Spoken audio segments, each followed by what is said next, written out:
Mach's doch noch einmal, ist zur Sicherheit, dass wir es zweimal aufnehmen. Ich sag dir nochmal, sobald ich soweit bin. Und zwar 3. Dankeschön.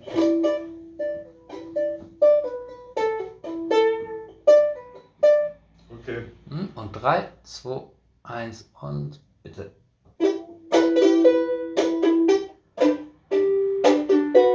Nach einigen Drehtagen von Statue of Liberty bekam ich die Idee, dass das Ganze nicht nur ein kurzes, recht normales Künstlerporträt werden sollte, sondern ein experimentellerer Film, der auch sein eigenes Making-of beinhaltet. Dass man Szenen sieht, in denen ich auftauche, dass man tatsächlich auch erklärt kriegt, wie der Film entstand, wie er geschnitten wurde, im Film selbst. Deshalb hatte ich nie eine eigene Making-of-Kamera laufen, aber ich dachte, es ist sicherlich interessant, mal hier ein bisschen zu zeigen, wie der Film entstand. Und man darf auch nicht zu heftig atmen. Aber das tun wir in Corona-Zeiten ja sowieso nicht.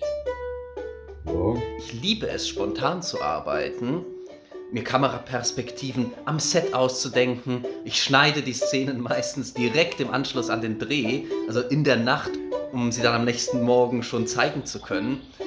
Das heißt, ich habe die Kameraperspektiven im Kurzzeitgedächtnis, weil ich selber schneide, habe ich auch beim Dreh immer ganz viele Ideen, was ich wohl als nächstes noch filmen könnte, wie ich es miteinander zusammenschneide. Pressearbeit ist schwer, liegt mir eigentlich überhaupt nicht. Und nun zeige ich euch meine Sekretärin.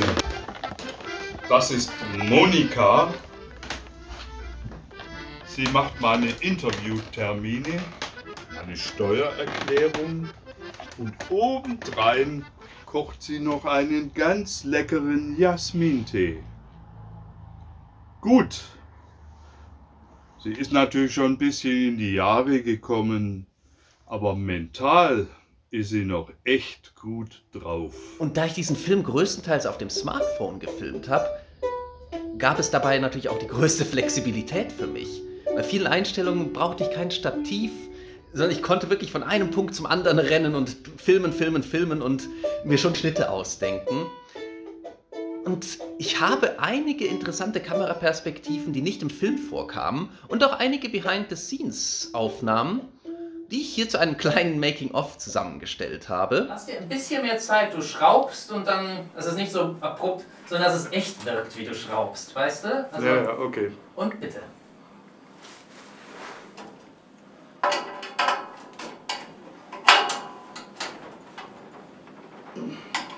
Ich habe einen Künstlerschal gefunden. Finde ich gut.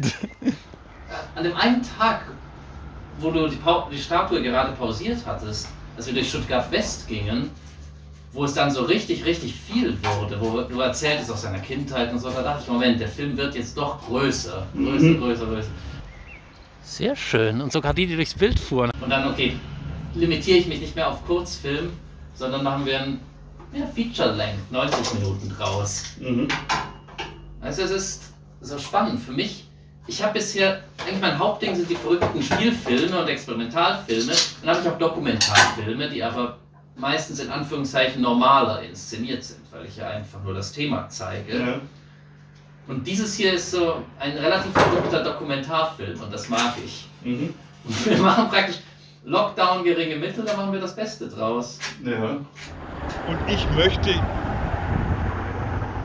meine Figur von ihm wie meine anderen Figuren in Weiß halten, aber die Kette werde ich mit Blattgold belegen.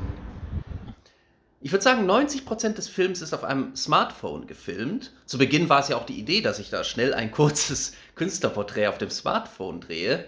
Irgendwann brachte ich auch große Kameras dazu, für Szenen, bei denen zum Beispiel sanfte Zooms benötigt waren oder sonst wie Aufnahmen, die mit dem Smartphone nicht so leicht hinzukriegen waren, sodass im fertigen Film einige Szenen so gefilmt sind.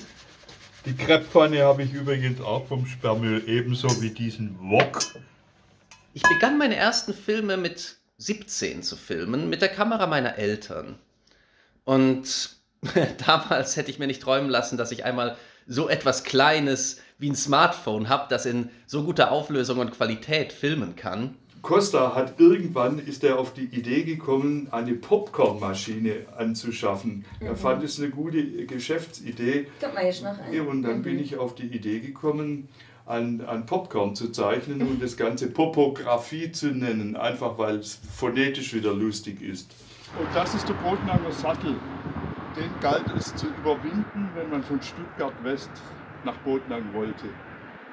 Wenn ich an meine großen Spielfilme denke, Menschenliebe, Breakup, Timeless, die entstanden alle mit größeren Kameras. Und obwohl ich da auch immer sehr spontan und schnell filmte, muss man da das Stativ aufstellen, doch immer ein bisschen Logistik dahinter haben. Bei Fetzenleben begann ich das erste Mal richtig viel auf dem Smartphone zu filmen.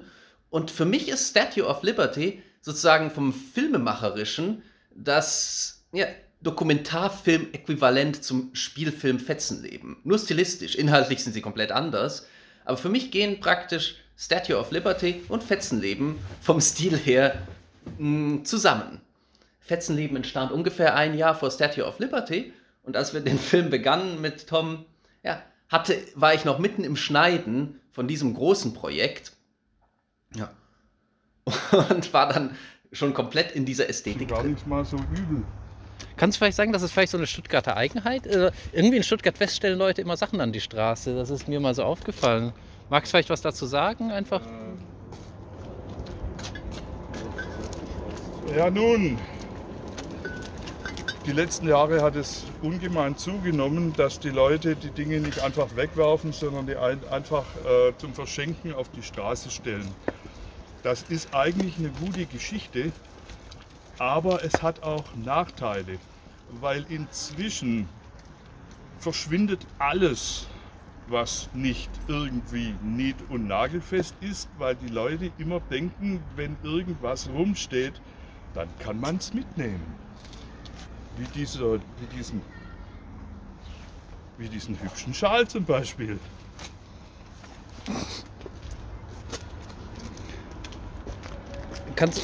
Tom, kannst du noch mal kurz kommen, bitte? Und bitte. An einem Tag gingen Tom und ich einfach spazieren. Wir trafen uns bei ihm und dann gingen wir von dort aus durch den Stuttgarter Westen. Und er begann mir zu erzählen, wie er da in Stuttgart aufgewachsen ist. Und plötzlich dachte ich, nein, das müssen wir filmen. Ich nahm mein Smartphone und begann dann das Ganze zu drehen. Das heißt, es ist eine Szene, die vorher noch nicht mal so angedacht war, aber sich ganz spontan entwickelte. Und die Eingangsszene, als er zur Tür rauskommt, drehten wir tatsächlich ein paar Tage später nach, weil die Idee, einen Spaziergang zu filmen, erst kam, nachdem wir schon ein Stück von dem Atelier entfernt waren. Und als wir zurückkamen, war die Sonne schon untergegangen. Und das hier ist ein Suspensorium. Ein visueller Gag im Film sind die immer wieder auftauchenden Tonbandgeräte. Die meisten davon sind Geräte der Marke Uher, nämlich genauer die Uher Report-Geräte, die von den 60ern bis ungefähr Mitte der 90er Jahre gebaut wurden. Und das ist ein kleiner Gag, der sich wahrscheinlich nur ganz wenig Tonbandspezialisten erschließt. Wenn man den Film schaut, findet sich jede Baureihe des Uher Reports durch ein Gerät repräsentiert. Es begann mit einem Report 4400 IC, das bei Tom im Atelier war. Er hatte es einmal geschenkt bekommen vor Jahren. Und von da ausgehend bekam ich die Ambition, immer mehr Geräte einzubauen. Und im Film findet sich die allererste Variante, das Ur-Report, sogar die allererste mit den grauen Tasten aus den frühen 60ern, dann die mit den gelben Tasten, dann das Report 4000S, dann 4000L, dann 4200, dann das Report IC, dann ein Report Monitor aus den 80er bis 90er Jahren. Also tatsächlich für Tonbandfans ist das eine kleine Fundgrube. Und ich mag es in meine Filme, viele solche visuelle Elemente einzubauen, die im Film selbst gar nicht unbedingt erklärt werden, aber das Ganze interessanter machen und noch eine weitere Komponente hinzufügen. Nicht schlecht, oder? Großartig. Kannst du sie noch mal ein bisschen bewegen? Dann mache ich jetzt mal ohne den Schwenk, einfach nur, wie sie sich so hin und her wiegen. Also, An die Schuhe erinnere ich mich noch. Das waren die Schuhe habe ich mal getragen. Die Szene, in der Tom uns seine Tochter Ida vorstellt, er rief mich einfach an und sagt, Alex, komm doch mal vorbei. Ich kam vorbei und die beiden saßen da und ich nahm sofort mein Smartphone raus und ich sagte, Leute, ich muss euch kurz filmen. Und filmte sie als erstes aus der Distanz, dann näher dran, dann redeten wir ein bisschen über Kinderzeichnungen und dann entwickelte sich die Szene innerhalb von 20 Minuten, weil ich eben im Kopf ganz schnell die Ästhetik einer Szene zusammenbaue und viele Sachen, die dann im Schnitt noch kamen, ich finde, der Schnitt ist eine der kreativsten und wichtigsten Phasen des Filmemachens. Viele Dinge, die Kombination Bild und Musik und solche Dinge, kamen erst im Schnitt so zustande. Und für mich war das eine richtig kreativ magische Zeit, diesen Film zu drehen. Oh.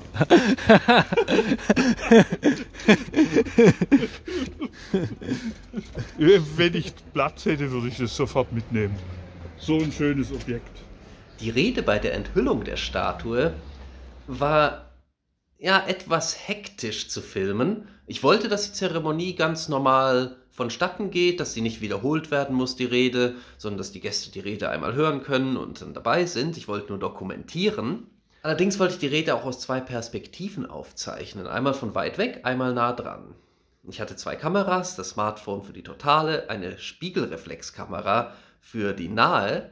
Allerdings begann die Rede dann ein bisschen früher, als ich dachte. Es hatte da ein kleines Missverständnis gegeben und ich war da gar nicht in Position, hatte die Kamera gar nicht platziert. Dann nahm ich das Smartphone in die eine Hand und die Spiegelreflexkamera in die andere Hand, hatte sie praktisch auf den Hals hängen und hielt sie mit der anderen Hand und filmte mit der Spiegelreflexkamera die Nahaufnahme, während ich mit dem Smartphone die Totale filmte.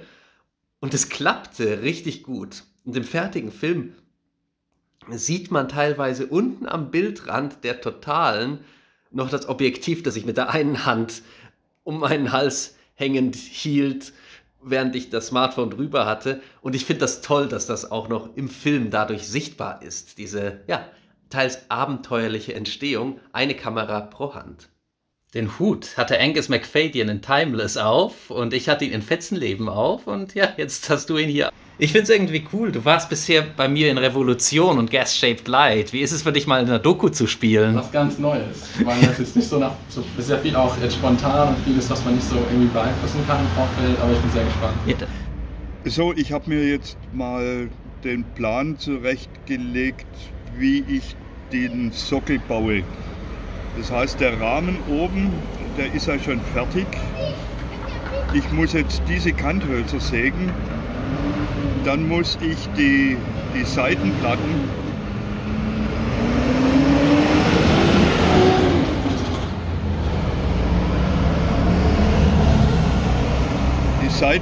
zurechtsägen.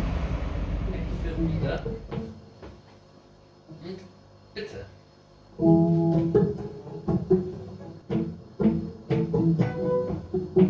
Das ist ein Glückstag. Das war unser Gästehaus. Das haben wir einfach dazu gemietet.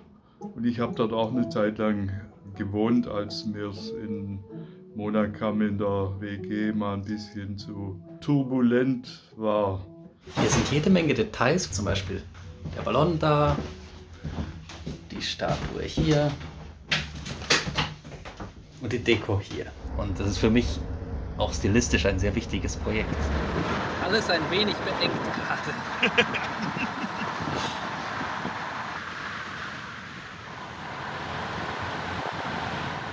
Sehr schön. Das mache ich hier nochmal. Ich meine, ich wollte meine Wertpapiere noch wertvoller machen, als sie eh schon sind, indem ich die Stempel auch selber mache. Wie hoch ist die Auflage? Wir sehen so die Nummern. Die unverstellten Radierungen, da kriegt man zwischen 50 und 100 Stück pro Exemplar rausgedruckt, bevor die Druckplatte dann allmählich in der Qualität nachlässt. Man kann sie verstahlen, dann kriegt man vielleicht ein paar 100 raus. Was genau? Den Dreh gerade oder was, den Abend gerade? So schön. Total langweilig. Sag noch mal. Total langweilig. Ah ja. Ich bin voll ernst. Was ist das? Spaß, was ist das denn? Ich finde es spannend, wie der Stil des Films sich auch sichtbar entwickelt. Die ersten 15 Minuten sind noch, wie ich es zunächst geplant hatte, in dem Stil meiner bisherigen Dokumentarfilme. Du erzählst von dir, von deinem neuen Projekt. Und ja, ich hatte eigentlich gedacht, so endet dann auch der Film. Wir sehen jetzt noch, wie du ein bisschen weiter baust und dann geht der Film eine halbe Stunde und ist zu Ende. Aber als ich dann die Idee hatte, selber aufzutauchen, dass wir ein Gespräch einbauen, begann der Stil sich zu wandeln. Und ich glaube, Fans meiner anderen Dokumentarfilme werden das auch sehr interessant finden. Die ersten 15 Minuten sind noch wie meine bisherigen und dann wird es immer freier und entwickelt den Stil weiter. Ich bin da sehr stolz darauf.